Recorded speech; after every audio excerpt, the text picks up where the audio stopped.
Now we're eyeing the next possible tropical trouble. That would be into the July 4th week. Kiyana Lewis is here with a look at what we're watching. And Kiyana, it's way out there, but close to home. In a season like this, that's what we've been expecting. It truly is, right? We're right in that zone where a feature like this would pop up right along the coastline. And I think the timing and where it is really what makes a lot of this interesting at this point in time. It isn't a big, tropical system that we're watching. It isn't a wave that just worked its way out of the Atlantic. It's more so coming off of a stalled front where a low could possibly pop up. And notice that our confidence, it isn't very high in this. It's at the lower stage right now.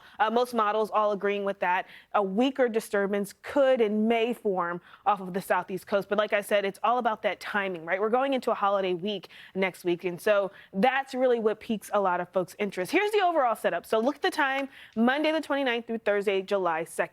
We have this dome of high pressure. And initially, this dome of high pressure does add to a lot of warmth across the southeast, but it's also responsible for the influence of where this area of low pressure could track along the coastline. There's our stalled front.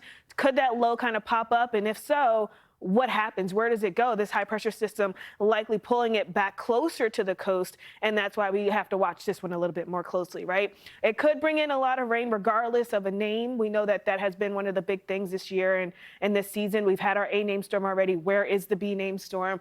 Regardless of that B name storm, it's all about this overall setup. Right now, here's how things kind of look from a far term situation. You notice that it is mostly quiet across the southeast coast, but then we get this stalled front and it's moving into an area that has a lot of dry air initially, and then that moisture starts to build in as we head closer towards, say, Florida and down across the southeast. With that being in place, we do have this opportunity for an area of low pressure to kind of spin up and cause a lot of rain along the coastline going into the next couple of days and right into the start of the holiday week.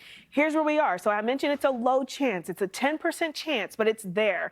And you'll notice that there's a lot of highlighted states from Louisiana back up into the mid-Atlantic. Anywhere in between could feature some of these heavy showers, downpours going into the week. And Ian mentioned it. This is a common area that we see early development, especially for the month of June heading into July. So this isn't too rare, but it is going to be something that I think a lot of folks will, notice if we go into next week and it happens. Again, the Atlantic, it is very quiet. The reason being we have Saharan dust that's in place, and we're also watching some really hostile winds. So we're not looking at any major tropical storm. I think the bottom line is that we're going to watch this and not worry right now, Ian, but it's certainly something we're going to track closer into next week.